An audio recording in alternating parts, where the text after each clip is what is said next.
Bonsoir à tout le monde. Bienvenue au premier webinaire de Mondel, l'atelier du cinéma. Ce soir, bien écoutez, on commence en grand avec un des premiers cours qui sera donné donc en septembre 2023.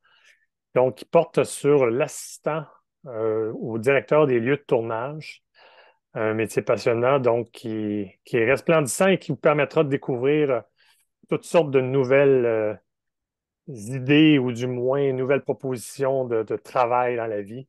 Donc, vous aurez l'occasion de pouvoir évidemment regarder cette vidéo en rediffusion, mais aussi pour certains, ceux qui seront posés des questions, pour ceux qui sont trop gênés, vous pouvez quand même nous écrire à info à commercial mondel.ca. On se permettra de vous répondre dans les plus brefs délais. Donc, ce soir, on accueille Denis Paquette, qui est notre formateur, assistant directeur au lieu de tournage de renommée depuis maintes années, Mm. avec qui j'ai eu la chance de travailler sur notre dernier projet, qui était le dernier film de Louise Archambault, qui sortira dès le mois d'août prochain, Le temps d'un été. Mhm. Donc, ben, bonsoir Denis, bienvenue parmi nous. Un Et plaisir d'être là. Un plaisir d'être là, Philippe. ben, c'est très gentil, c'est très gentil. Écoute, ce soir, on pensait vraiment que c'était d'une importance d'inviter des gens de notre milieu, donc des gens de notre industrie qui connaissent vraiment bien l'industrie et qui va pouvoir permettre, évidemment, aux futurs étudiants de bien comprendre et de se donner une très bonne idée de vers quoi ils s'en vont et d'avoir un portrait global, donc, de ce choix de cours qui est disponible pour eux. Donc, on va aller par plusieurs questions principalement, puis après ça, on Mhm. va interagir ensemble. Puis si tu as des questions aussi, on interagit bien évidemment. Et je te pose quelques questions, puis on y va au fur et à mesure. Donc, je te laisse te présenter, mon cher Denis. Oui, ben merci. Denis Paquette, je travaille au lieu de tournage depuis 1994. C'est important de le mentionner. Donc, ça fait quelques années et j'ai eu l'occasion, la chance de travailler sur, évidemment, différents projets au cours de toutes ces années-là. Autant des productions américaines que des productions locales, québécoises. Mais depuis plusieurs années, c'est vraiment particulièrement sur les productions québécoises que je travaille. Mais c'était une belle idée, une belle période que de toucher aux productions américaines. On apprend beaucoup sur ce type de production-là. C'est complètement deux mondes aussi, une production étrangère ou une production américaine et une production québécoise, pour plusieurs raisons, dont l'argent, hein, la principale raison. Mais c'est important aussi de dire que ce métier-là, c'est une bonne idée d'en parler maintenant parce que ce n'est pas un métier qui est connu. Hein. Pour bien des gens, quand on se présente, quand on dit qu'on fait ce métier-là, ils font comme Ah, non, je ne savais pas que ça existait. Et effectivement, moi, je l'ai découvert, ce travail-là, cette profession-là, en lisant un article de journal qui expliquait la venue d'un tournage américain à Montréal et surtout la particularité qui était de recréer une ville étrangère à Montréal. C'est souvent le cas des productions étrangères qui viennent recréer une ville. Ça peut être Berlin, ça peut être New York forcément, ça peut être Paris. Hein. On a un potentiel de lieu de tournage à Montréal qui peut répondre à toutes sortes de besoins. Et c'est ça le métier de responsable des lieux de tournage. C'est un métier, c'est une profession à plein temps, hein? C'est pas juste occasionnel, parce que toutes les productions, tout ce que vous voyez à l'écran, tous les lieux qui sont là, ben, ces lieux-là ont été euh, choisis, réfléchis, ont été étudiés, ont été sélectionnés pour un lieu à l'écran. Il y en a plusieurs qui ont été visités, donc, pour toutes les raisons. Donc, la première étant le scénario. Qu'est-ce que demande le scénario? Et enfin, vous pouvez bien vous imaginer que les bureaux, les stationnements, les maisons, les restaurants, les hôtels, tout y est dans un film. Eh bien, ça passe par, tous ces lieux-là passent par les gens des lieux de tournage. Donc, un directeur de lieu de tournage, il y a des assistants aussi au directeur de lieu de tournage, ou directrices, et il y a évidemment aussi des gens qui font de la recherche ou de la coordination de lieux de tournage. Fait que c'est un département qui n'est pas très nombreux, on n'est pas très nombreux, on est peut-être des fois deux, trois, quatre, parfois cinq, et si vous avez le bonheur de travailler sur des productions étrangères, bien là, on peut être une bonne dizaine certainement. pour bien faire le travail. Fait que, puis brièvement, dans l'américain, je travaille sur des productions comme assistant sur The Day After Tomorrow, The Aviator. Ça, c'était plus au début des années 2000. Plus récemment, j'ai travaillé sur le film Le Plongeur de Francis Leclerc, sur des films comme King Dave, Nelly, L'Arracheuse de temps, Pieds nus dans l'aube, des séries comme Léo, Les Beaux Malaises, etc. Il y a plein de beaux projets qui, euh, qui attendent que la participation de gens au lieu de tournage pour mettre à profit nos talents et la diversité que peut offrir une région comme Montréal. Et même au-delà de ça, hein, parfois ça va au-delà. On va tourner à Québec, parfois on va tourner en Estrie, on va tourner des Laurentides, mais certainement beaucoup dans la région principale de Montréal. Comment tu as découvert ce métier-là? En fait, toi, du jour au lendemain, est-ce qu'on t'a appelé puis tu as découvert ou tu as passé par un chemin? Comment t'es rentré dans ce département-là, finalement? C'était d'abord une volonté. Je pense que ça part d'une volonté de travailler dans le milieu de la production. Fait que pour ceux qui sont amoureux de la production ou attirés par cette magie-là des tournages cinématographiques, de fiction, euh, ça devient d'abord, pardon, de savoir qu'on a envie de travailler là-dedans, c'est une chose. Moi, j'étais technicien en éclairage sur des plateaux Ah oui? d'émissions de télévision à l'époque. Et à un moment donné, j'ai vu cet article-là dans le journal, justement, qui annonçait un film américain qui recréait des scènes de New York à Montréal. Et j'ai fait comme, ah, tiens, ce métier-là, j'ai découvert que c'était un métier et que ça fait appel à plusieurs ressources très particulières, plusieurs qualités que ça vient chercher qui m'ont attiré beaucoup. Parce qu'évidemment, Mhm. ça prend le sens des communications, ça prend beaucoup de créativité.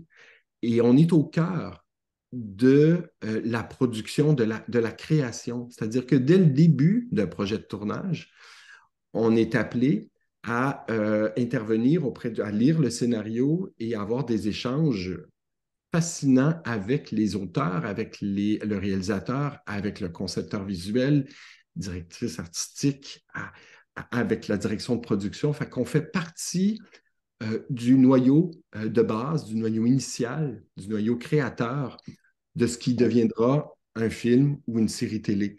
Fait que ces aspects-là de ce que demande le métier m'ont séduit et c'est ce qui fait que j'ai, du jour au lendemain, été cogné à la porte de la SODEC, qui s'appelait à l'époque la SOGIC, au bureau du cinéma de la ville de Montréal. J'ai semé des pistes comme ça en disant, hey, moi, c'est ça que je veux faire, c'est dans ce département-là que je veux travailler.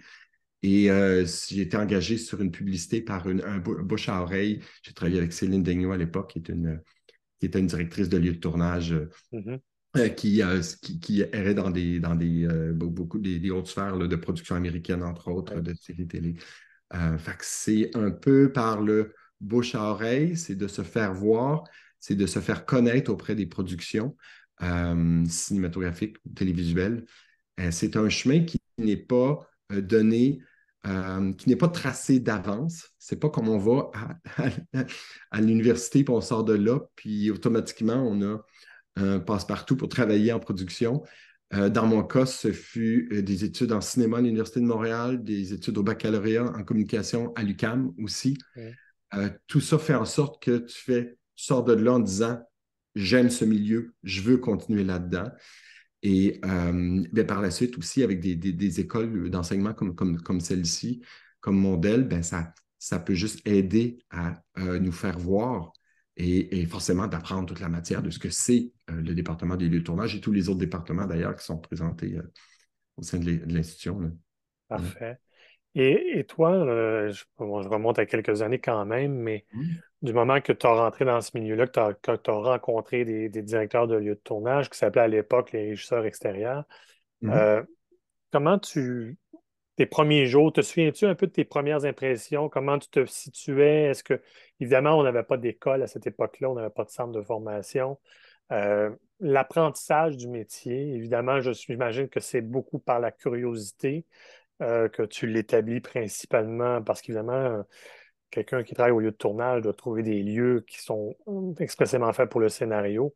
Donc, j'imagine que ta principale, comment tu dirais tes principales qualités pour ton travail, là, suite à ta rentrée, comment tu es à tes débuts, là?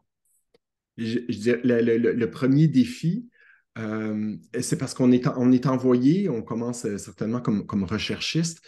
Donc, le premier défi, c'est de connaître la ville, de dire, oui, va me trouver une rue qui pourrait ressembler à New York en 1955. Euh, Ça part gros, mais à ce moment-là, ce que tu as à ta position, en fait, ton matériau principal, ta matière brute, c'est la ville, c'est le lieu, c'est Montréal et les environs. Alors, de connaître la ville est un atout et très rapidement, on vient qu'à la connaître, on n'a pas le choix. Avoir l'œil créatif aussi, c'est-à-dire que de connaître les styles architecturaux, de pouvoir s'imaginer un lieu et de dire, ah, ce lieu-là, de se retrouver dans un lieu, d'entrer dans un endroit, puis de dire, ah oui, cet espace-là représente bien ou correspond à ce qu'on cherche pour le scénario, pour la scène demandée. Alors évidemment, on va lire le scénario, on aura des conversations avec le directeur des lieux de tournage, avec les concepteurs visuels, le réalisateur, et on se sera fait une idée de ce qu'on cherche, de ce qu'on veut, mais à partir de là, la débrouillardise, j'ai dit de connaître la ville, d'avoir l'œil, de savoir prendre des photos et évidemment d'entrer en communication avec les gens. Fait que l'aspect communicationnel est très important, c'est-à-dire qu'on cogne à des portes. Notre travail, c'est d'appeler les gens, de faire une première approche, de se présenter, de dire qu'on aura envie peut-être de tourner des scènes d'un film, d'une série télé chez vous. Alors, ces gens-là nous ouvrent leurs portes de leur maison, de leur bureau. Et là, encore là, imaginez tous les lieux possibles auxquels on a où on cogne à la porte pour dire j'aimerais entrer chez vous, prendre des Ouais. photos. Ça demande une très grande une interaction. Faut s'intéresser à l'autre. Faut avoir des capacités de communication en anglais, évidemment, en français, forcément, et de pouvoir se présenter et de faire en sorte que ces gens-là vont nous accueillir chez eux. Fait que c'est des beaux défis. Et encore, Évidemment, et puis évidemment, c'est un poste où on est entre la production et le commerçant, le résident et même la Mhm, ville au niveau des permis. Donc, on travaille, c'est un travail de représentation, bien évidemment. Et bien évidemment, tu veux t'assurer que tout le monde est heureux dans la situation. Donc, ton but, ton travail à toi est donc de t'assurer que tant le résident que le commerçant est heureux de nous voir, mais aussi mhm, que ton équipe technique arrive à avoir ce qu'ils ont besoin dans certaines demandes très particulières, que ce soit pour l'éclairage, la logistique et ainsi de suite. Donc, tu fais vraiment œuvre de pivot entre tous ces éléments-là et toi, tu dois t'assurer que tout le monde est heureux là-dedans. Évidemment, bon, ben, tu es exactement. un employé du producteur, mais il faut arriver à bien Exactement. jauger la situation. OK. C'est-à-dire que la raison première, on est associé au département artistique, nous, vraiment. Donc la création, donc tout le visuel d'une production. Fait qu'on débarque dans un lieu, chez les gens, avec en tête une image, un style qu'on recherche pour tourner la scène. Mais au-delà de ça, à partir du moment où on a le lieu, où on a un intérêt dans un endroit, ben, il y a pas juste, il y a pas juste le style de l'endroit, il n'y a pas juste les quatre murs, mais il y a certainement toute la logistique qui vient après ça. Et donc, on doit répondre, et là, c'est un équilibre à trouver entre le côté ou la demande artistique de la commande et tout ce qui vient avec, donc la logistique, donc l'accès. Il faut penser aussi, évidemment, jusqu'au stationnement des véhicules, aux entrées, aux accès. Est-ce que le lieu choisi ou le lieu qu'on espère avoir, le lieu qu'on approche peut correspondre à tout ça? Fait que, imaginez la charge de responsabilité qui découle d'un lieu parce que on le voit, vous le voyez à la télévision, vous le voyez au cinéma, la scène qui se passe dans un restaurant. Eh bien, imaginez, il y a deux personnes dans la scène, mais il y en a 25, 50 en arrière de la caméra. Fait que c'est un cirque qui se déploie d'un lieu et le lendemain, le même cirque va se déployer ailleurs dans un autre lieu parce qu'on va tourner un lieu une journée, un lieu le lendemain et dans l'ordre, évidemment dans le désordre, je veux dire, il n'y a rien de chronologique dans tout ça par rapport au scénario. Puis, Juste un exemple sur le film Le Plongeur, dont l'action principale se passe dans un restaurant, une cuisine, principalement les cuisines du restaurant, la plonge. Euh, Ce lieu-là, après plusieurs réflexions et essais-erreurs, a été décomposé en 4 lieux différents. Hein, la cuisine est une construction en studio, mais la salle à manger est un lieu de tournage. La devanture du restaurant est à un autre endroit, puis l'arrière, la ruelle, est à un quatrième endroit. Alors c'est ce casse-tête-là qui est fascinant à mettre en place avec la collaboration des gens du département artistique et, encore une fois, du réalisateur. Fait que c'est des beaux défis. Et là, Oui, oui, oui. ça As-tu, n'est un, il y en a plein d'autres dans l'époque, dans tout ce que vous pouvez imaginer aussi. Les films d'époque, c'est particulièrement challengeant, là. oui, Ouais. évidemment, comme on tourne dans évidemment, des scénarios, des situations différentes, as-tu des lieux qui te viennent en tête? Évidemment, le commun des mortels ne peut aller, en fait, et qui, grâce au cinéma, nous permet d'aller tourner à des endroits très spécifiques, là. Mais tout, et on devient. Oui, je peux vous parler sur la série Léo, on tournait dans une pâtisserie. Hein, fait que on devient, nous, spécialistes du jour au lendemain de ce lieu-là. Et en fait, on se doit de devenir spécialiste du lieu pour bien le comprendre, pour bien s'adapter à ce lieu, parce qu'une équipe de tournage n'y connaît rien dans la pâtisserie, évidemment. Fait que c'est à nous de devenir des spécialistes et de connaître tous les enjeux de cette industrie-là. Pour la même chose quand on filme avec des avions dans les aéroports, sur un bateau, dans des mines. Imaginez, on a la, la chance, quel beau privilège que de se retrouver à chaque jour presque dans des endroits tout à fait différents, que ce soit les souterrains, les égouts de la ville. Bon, les montagnes, les tours à bureaux, on est dans des différentes sphères sur les marchés de la bourse, ça peut arriver aussi. Il n'y a pas de limite au type de lieu où on peut aller et à chaque fois, c'est un monde qui s'ouvre à nous et c'est fascinant. Là, tu sais, encore Ouais, aujourd'hui, on l'apprécie. Là. OK, Allez. OK.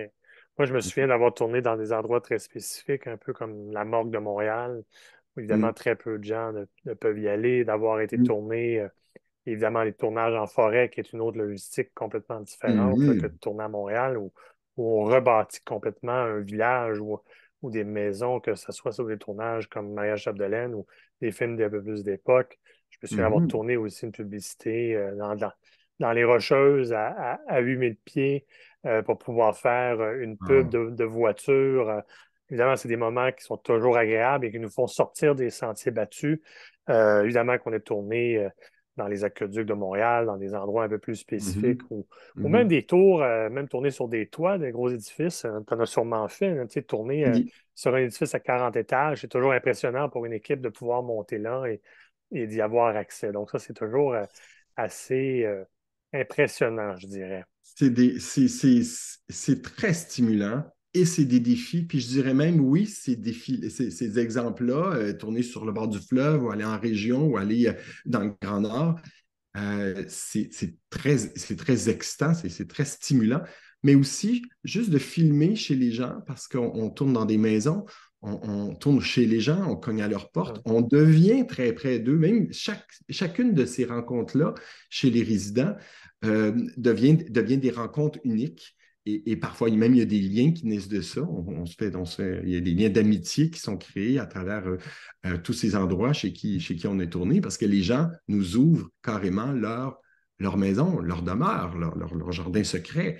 Et on se retrouve à filmer dans leur chambre à coucher, dans leur maison, dans leur univers.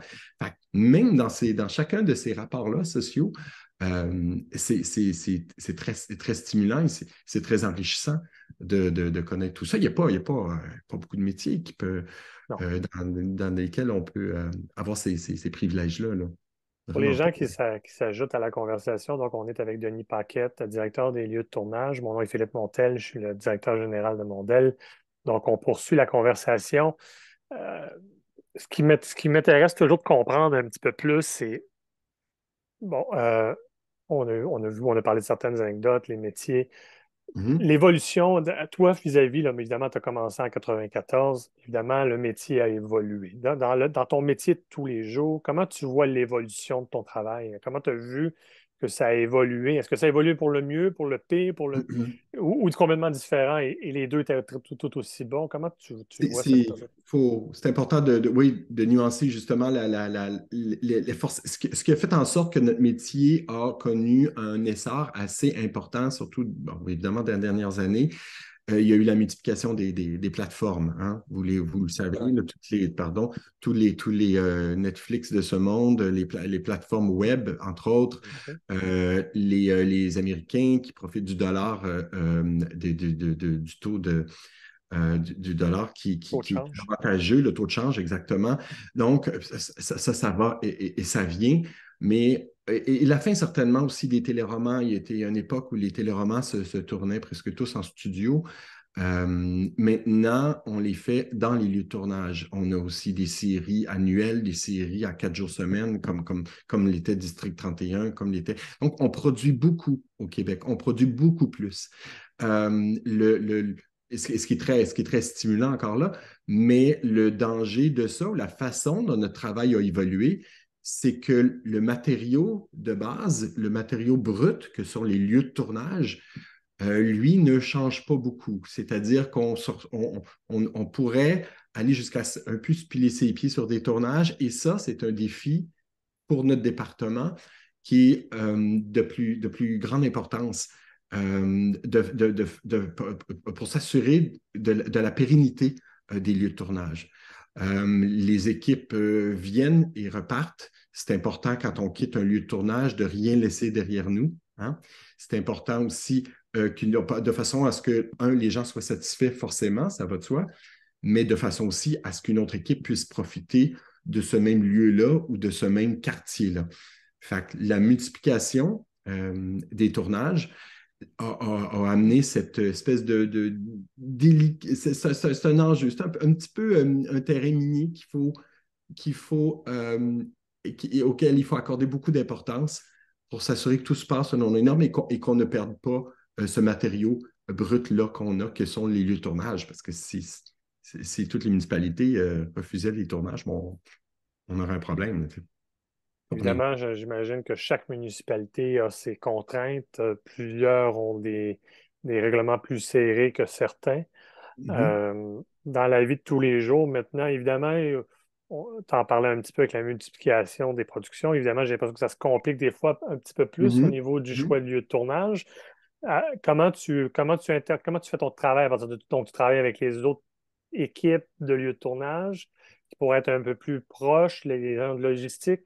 Est-ce que la communauté des directeurs de lieux de tournage s'entraide beaucoup à essayer de trouver des solutions de l'un à l'autre? Comment on peut trouver des solutions à pouvoir tourner chacun de nos côtés? On n'a pas le choix d'avoir une certaine collaboration entre nous, de se parler soudainement, c'est de créer un dialogue. Le dialogue passe souvent par le bureau de cinéma, par exemple, de la Ville de Montréal ou les politiques municipales de chacune des municipalités ou autour de Montréal, généralement, où on va tourner. C'est-à-dire que de dire, bon, oui, j'ai le projet de faire tel type de scène dans tel coin de rue ou dans le Vieux-Montréal, par exemple, si on parle du Vieux-Montréal, qui est un endroit un peu plus délicat parce que très sollicité pour les tournages, et on le comprend, il y a une valeur visuelle qui est très importante. Là, le Vieux-Montréal est une belle carte de visite pour les équipes de tournage parce qu'on peut y recréer l'Europe, hein, Berlin, la France, forcément. Donc, la collaboration est essentielle, de sorte que si jamais on prévoit une équipe de tournage dans un quartier plus chaud, si l'on dit, parce qu'un quartier qui est beaucoup sollicité, ben, on va faire attention, on va établir des façons de procéder pour que le résident ne soit pas perdant parce que ça a été fermé pendant une semaine ou parce qu'il y a eu des camions stationnés devant chez lui. Fait que on n'a pas le choix de se parler entre nous puis de dire hey, qu'est-ce qui se passe, quel est le pouls de ce quartier-là, comment on peut améliorer et de façon à faire en sorte. Puis des fois, c'est simplement par des actions tout à fait locales, là, de donner de l'argent à une œuvre locale, à une organisation de scouts ou une ruelle verte. c'est d'aller, de penser aux besoins de ces gens-là pour pouvoir mieux accepter le... Pardon, excusez-moi, j'ai eu une interruption. Pour pouvoir euh, s'assurer encore là de la pérennité de chacun des lieux. Ça passe par plusieurs intervenants et par plusieurs procédures, là, par plusieurs façons de travailler. OK, parfait. Euh, Comprends-tu? oui, oui, je comprends pas pire. Je Je comprends pas comprends. pire. Je Je sais que tu comprends l'as pas vu, tu mal. sais. Non, non, non, mais Tu te souviens aussi d'ailleurs, c'était à l'époque, c'était l'été dernier quand on a tourné dans le quartier chinois, entre autres. Tu sais, oui, on le était temps dans de un l'été, quartier bien et là, sûr. et là, c'est l'importance toujours, on parle du milieu de vie. C'est-à-dire que si je débarque sur votre rue à 5 heures du matin, à 6 heures du matin, avec les camions, on sort les équipements, il y a du bruit, il y a un branle-bas de combat. Ça, c'est pas toujours sans affecter la qualité de vie des résidents et des commerçants. Fait que oui, on parle de plus en plus de milieu de vie. Et quand on tournait l'été passé, l'été dernier dans le quartier chinois, on avait affaire avec une clientèle aussi particulière, beaucoup d'itinérants dans ce secteur-là, Ouais. beaucoup de... En fait, c'était même à la limite peut-être épeurant, quasi Ouais, on avait des dangereux. gens, effectivement, on avait des gens de problèmes de santé mentale, puis effectivement, des gens qui avaient un problème de Exactement. Ben là, toxicomanie, effectivement. Ouais, il y a, ouais, ouais. il y a des ressources comme la Société de développement social qui est venue à la rescousse, mais c'est-à-dire qui est venue nous appuyer et qui a Ouais. assuré une surveillance. Puis on avait des intervenants avec nous qui comprenaient cette réalité-là, qui pouvaient intervenir auprès de cette clientèle-là qui était particulière pour on vive en paix, en harmonie, le Ah, temps ben, ça a très bien de cette été, journée hein? de Ça a très, tournage. très bien été cette Hmm. journée-là. Et puis, heureusement que tu as eu Ça a ce bien clou-là été de. et c'est essentiel. Ouais. Oui, c'est Ouais. essentiel. Puis, évidemment, tu as, t'as très bien fait d'intervenir là-dessus, d'aller chercher ces gens-là, parce qu'évidemment, n'eût été de cette possibilité-là, moi, comme producteur, je n'aurais pas amené mon équipe tourner dans cette rue-là évidemment, on protège deux camps. On protège tant notre équipe qu'on protège ces gens-là de notre. On les, Mhm. on est en train de complètement leur charger. Déjà, leur milieu de vie est déjà très compliqué. De nous autres, nous Mhm. implanter, ça devient très complexe. Puis effectivement, tu as eu une très, très bonne idée d'impliquer ces gens-là. Puis ça a été, c'est ce qui nous a permis d'avoir une journée sans faute, hein, qui a été numéro un, Mhm. qui a répondu aux attentes de tous. Puis ça, c'est évidemment, ça fait partie des responsabilités qu'on a. J'ai un peu tendance, moi aussi, à dire aux gens qu'on, oui, on fait du cinéma, mais c'est pas parce qu'on fait du cinéma qu'on peut tout faire et qu'on peut déranger Mhm. tout le monde. Il faut trouver des solutions qui vont rendre tout le monde au même niveau que nous autres. Effectivement, le matin, effectivement, c'est notre part de responsabilité de s'assurer qu'on ne les réveille pas à 5 heures du matin Mhm. avec nos bruits de camions et ainsi de suite. Mhm. Pourrais-tu nous donner, Ça, Denis, une journée type? Si on prend l'exemple d'une journée où on a déjà choisi nos journées de tournage, là, nos lieux de mhm. tournage, tout ça est approuvé par le réalisateur, le concepteur visuel. Bon, là, on sait que nous autres, on a besoin d'amener une équipe technique pour comprendre, connaître le lieu. Quel est le type de journée type que tu pourrais nous parler, là, quel travail des gens au lieu de tournage cette journée-là? Mettons qu'on parle de la journée, Mhm. la visite technique. Tiens, la visite technique, Mhm. pour Mhm. ceux qui ne le savent pas, c'est la journée où on regroupe tous les chefs de tous les départements, dans lequel on fait le tour de tous les lieux dans lequel on va tourner le film. Et là, évidemment, c'est la journée pose des questions et essayons d'avoir des réponses. Que tous les départements, effectivement, vont venir te voir, Denis, puis te poser 45 000 questions sur où est-ce que je peux faire mon branchement, etc., etc. Donc, peux-tu nous donner brièvement un peu là, une idée d'une journée type là, particulière de cette journée-là? Juste, et puis pour bien comprendre ça, juste d'aller un petit peu plus en amont, c'est-à-dire que notre travail au lieu de tournage est vraiment distinct, est vraiment séparé, on pourrait dire en deux parties, qui est la partie de recherche de lieu de tournage. Right, c'est évident, on doit trouver les lieux qui correspondent au scénario. Et quand ça c'est fait, l'autre partie tout aussi importante, ben, c'est la gestion de tous ces lieux-là. Et donc, on est présent avant, on l'a compris, et on est présent au moment du tournage et on va être présent aussi jusqu'après que l'équipe de tournage soit quittée pour remettre le lieu en place.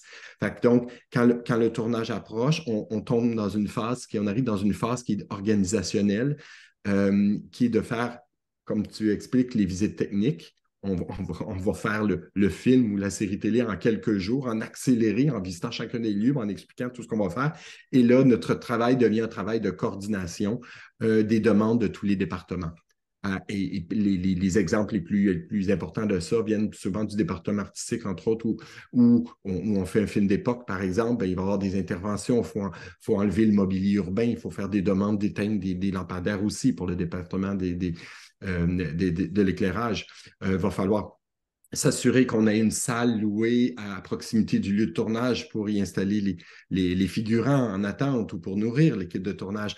Fait que les visites techniques, c'est des journées où on va cumuler toutes les demandes, toutes les demandes vont nous être communiquées pour pouvoir, après ça, faire en sorte que quelques semaines après, quand le jour de tournage arrivera, qu'on aura répondu à toutes les demandes, si possible. Bien évidemment, et ça ressemble à j'ai besoin de mettre une lumière sur le toit, puis tu me donnais un accès au toit pour que je puisse aller pour apporter une lumière. Et là, après ça, ça va être notre travail d'aller cogner aux portes pour voir si on peut donner cet accès-là au directeur photo. Fait que c'est très prenant, très captivant, cette partie-là, qui est de la préparation au lieu. Puis, ultimement, la journée du tournage, ben, on a toutes les autorisations nécessaires, puis on sera là le jour pour ouvrir le lieu, pour accueillir l'équipe de tournage, pour s'assurer que tous les départements sont servis comme ils l'ont demandé en visite technique ou en Ben, pré-production. en C'est préambule, un tu nous travail parles. de relation constante avec les gens dont le métier n'est pas lié au lieu de tournage, n'est pas lié au cinéma.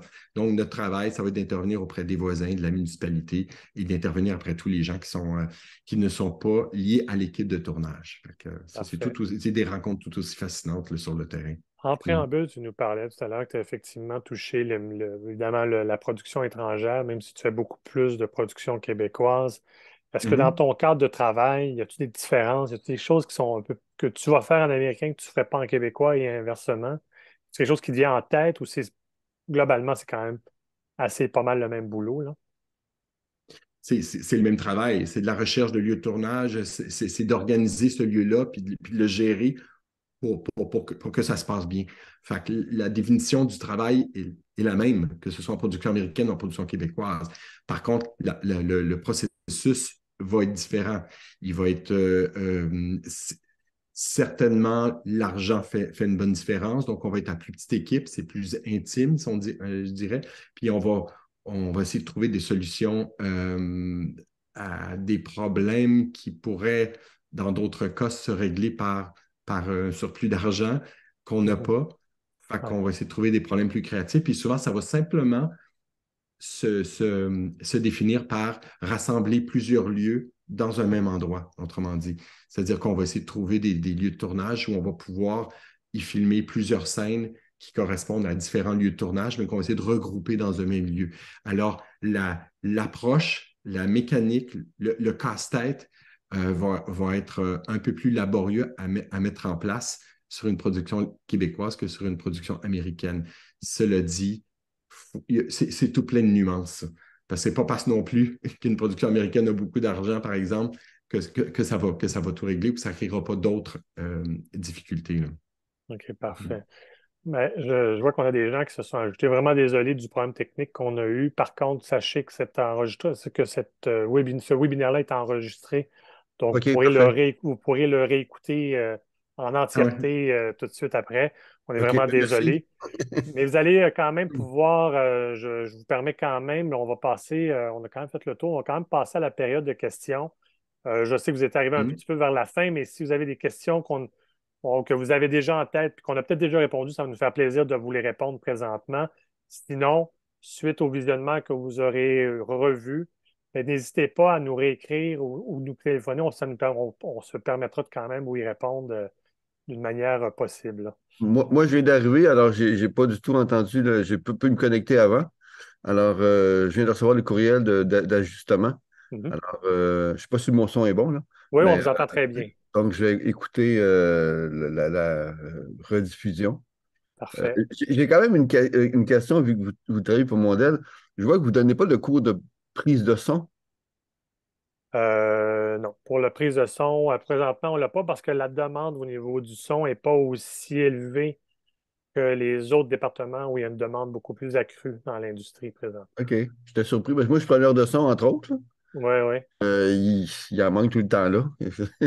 Mais C'est en évolution. Je ne vous dis pas qu'on ne va pas ben, le faire, mais c'est en évolution. j'ai enseigné à Sullivan, puis j'avais pas aucun des étudiants que j'avais là pendant un an qui voulait faire de son. Fait que Ah oui, bon. je peux comprendre, là, mais en même temps, c'est quand même Mais j'ai particulier. quand même, j'ai quand même quelques preneurs de son qui m'ont posé la question. OK.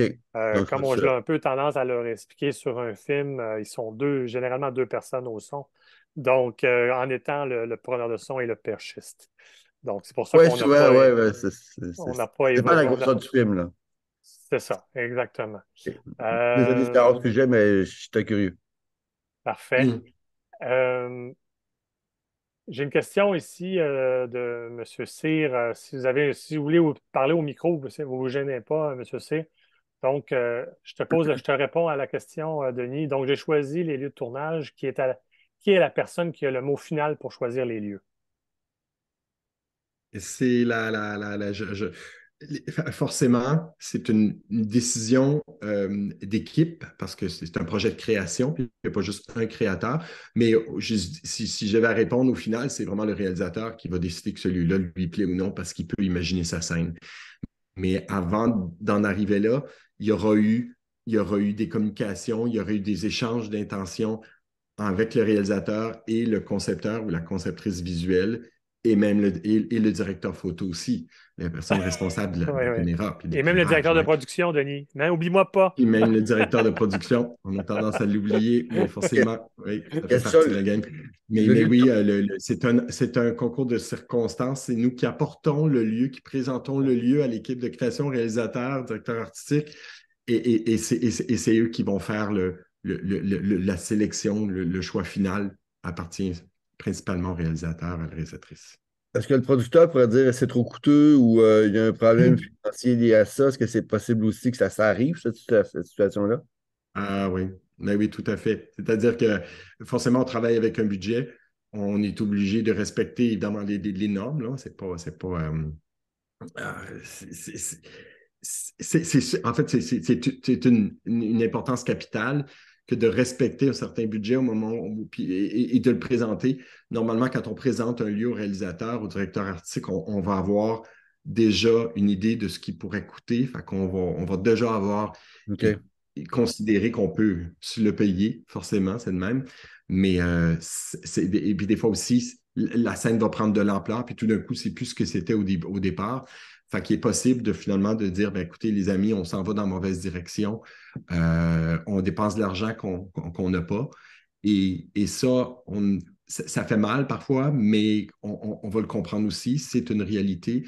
Et pour un réalisateur, des fois, peut dire, bon, mais d'accord, j'aime mieux aller vers un autre lieu qui peut-être coûte moins cher, mais qui va me permettre de me payer autre chose après, une autre caméra, une grue ou je ne sais trop qui sera là. Fait que c'est le principe des vases communicants un petit peu. Mais Mais on se oui, permet quand même d'avoir cette l'argent est conversation. important. On se permet quand même d'avoir cette conversation-là entre les lieux de tournage et la production pour voir un peu un ensemble et où on va effectivement dépenser l'argent, dépendamment de la, de l'importance d'un lieu de tournage dans le scénario. Donc, donner un exemple, Mhm. l'été dernier, où on a tourné dans le Bas-Saint-Laurent, effectivement, on avait commencé nos recherches beaucoup plus loin, même jusqu'en Gaspésie, puis on s'est vite rendu compte qu'on allait peut-être trop loin dans notre recherche, parce que pour nous autres, au niveau de la production, c'était des coûts qui devenaient beaucoup plus chers au niveau, que ce soit au niveau transport, que ce soit surtout au niveau transport, puis le côté lointain entre Montréal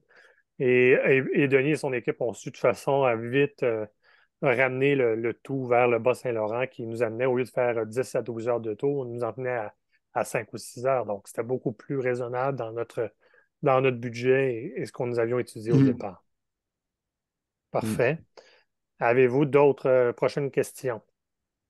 Bon, moi, ça va, Monsieur, je vais réécouter la réédition. Peut-être que je pourrais en écrire à ce moment-là. Mhm. parfait, parfait. Il ne faut pas gêner. Mhm. Monsieur C, avez-vous d'autres questions? Mais OK. ici, ça intéresse, pour ceux que ça peut intéresser de travailler au lieu de tournage, Je voulais juste dire que c'est un métier qui est, oui, intéressant, mais il est tout sauf ennuyant. Et encore là, de pouvoir créer, de pouvoir échanger avec un réalisateur, encore là, avec le département artistique aussi, c'est tellement stimulant. Puis notre rapport, nos propositions se retrouvent après ça à l'écran, au cinéma, à la télévision. C'est très gratifiant comme travail, même si, évidemment, oui, parfois c'est difficile, c'est ardu, c'est des longues journées, mais si vous êtes moindrement attiré par la création, par la créativité, si vous avez l'œil, c'est un métier qui est pour vous. Là, c'est un métier Et, on a besoin de gens aussi au lieu de tournage. On est dans une période où il y a beaucoup de demandes, beaucoup de tournages. Les départements, les gens qui travaillent au lieu de tournage, c'est une denrée relativement rare. On a toujours besoin d'apports Moi, supplémentaires et moi, en d'apports fait, créatifs. je l'ai déjà fait pour la publicité, mais photo. Mais pour le cinéma, ça Mhm. pourrait m'intéresser. Parce que Mhm. c'est un peu différent pour le cinéma que la photo là, publicitaire, parce que c'est un Mhm. lieu, puis c'est souvent un angle de champ, un angle de prise de vue. Là. Parce qu'en cinéma, ben, là, il y a des Mhm. fins de tournée, tout Mhm. ça. Là, c'est plus impliquant. Mais qu'est-ce qu'on Mhm. fait si on veut travailler dans ce domaine-là? À qui on s'adresse? Comment on fait ça? J'ai peut-être manqué le début de la conférence, que vous t'ai expliqué. Là. Ben, écoutez, en préambule, déjà au départ, quand vous sortez de Mondel, vous commencez déjà avec un réseau professionnel. Évidemment, les gens qui vous donnent des formations, c'est des gens comme Denis, c'est des gens OK. comme d'autres personnes qui travaillent dans l'industrie. Évidemment, chez Mondel, la particularité, c'est que nos gens continuent à travailler dans l'industrie. Ce pas des retraités, ce pas des gens qui ont arrêté de travailler il y a 5, 10 ou 15 ans et qui ne se sont pas familiarisés avec les nouvelles normes. Donc, vous avez des gens déjà à ce départ. Sur notre site web, les diplômés, vous êtes aussi sur notre site web. Donc, les gens de l'industrie ont l'opportunité de venir voir qui sont OK. les finissants et de communiquer. Évidemment, vous devenez membre aussi Actis, donc vous allez recevoir les différents postes disponibles sur un plateau Ça et vous dépend. pourrez. Ça dépend. Parce que moi, je suis permissionnaire actif pour le son, puis permissionnaire, tu reçois rien si tu es permissionnaire. Ouais, non, mais je peux vous confirmer que maintenant, il y a tellement un manque de gens dans cette industrie-là que faites-vous-en pas, vous allez le recevoir. C'est ce que je vous expliquais tout à l'heure. Au niveau du son, il n'y a pas assez de demandes au niveau du son. Fait que probablement que dès que les demandes sont envoyées par l'Actis, évidemment, les membres y répondent rapidement. Ouais. Par contre, dans le cas des lieux de tournage, c'est tout l'opposé en ce moment. C'est un des deux gros corps de métier en ce moment où il y a un manque flagrant de membres pour venir les aider et les appuyer. Et pratiquement tous les cours que l'on donne chez Mondel, c'est la même situation. Donc, OK. ça fait partie de ça. Donc, mais ce que je vous invite, je vais laisser Denis finir, mais à la base, vous avez déjà, vous commencez déjà avec un réseau professionnel de gens qui faites-en pas, Denis, si vous avez bien regardé, bien eu pendant 3 mois, il va être le premier à aller donner votre nom à quelqu'un d'autre qui cherche quelqu'un. Il y a beaucoup de communication qui se fait entre OK. eux autres dans la recherche. Merci.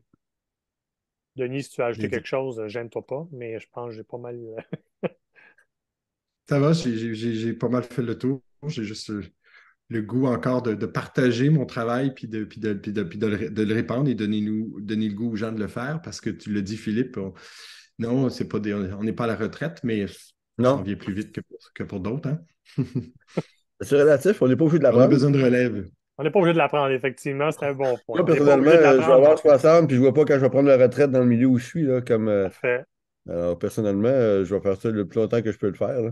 Et Mhm, mhm. j'applaudis votre Parce que ouverture là-dessus. ça Ah non, devient, moi, ça, mais ça devient la une retraite. passion aussi. Là. On en Ah mange ouais, de la production, on en mange et oui, on regarde des films, on regarde des séries. C'est une j'arrête pas. curiosité qui ne s'éteint pas avec les années, là, forcément. Moi, ma spécialité, c'est la Mm. web diffusion, mais j'ai une petite boîte de production où je fais des courts-métrages puis les gens m'engagent pour moi comme directeur photo et avec l'équipement que j'ai quand les gens n'ont plus de budget, là, alors oui, moi, je vais tourner autant que je vais tourner, puis le temps que je peux, puis je vais avoir une Mm. calme, je vais encore tourner, là. Mhm. C'est génial. Ben, écoutez, ça met fin au webinaire Parfait. assistant directeur au lieu de tournage. Je voudrais remercier Denis d'avoir été là, Denis Paquette, pour Plaisir. ce temps précieux qu'il nous a accordé. Je vous invite au prochain webinaire qui aura lieu mardi prochain le 25 avril, toujours à la même heure. Donc, pour ceux qui n'y étaient pas, ben, je vous invite Ouais, je suis n'hésitez inscrit pas à nous aussi. poser des questions sur info@commercialmondial.ca. On y sera pour répondre à vos questions. Merci beaucoup. Bonne soirée à tous Merci. et au Je plaisir de vous vais écouter revoir avec d'ici peu. attention la rediffusion. Merci. Au revoir. Merci beaucoup. Merci. Merci de votre temps. Merci. Merci.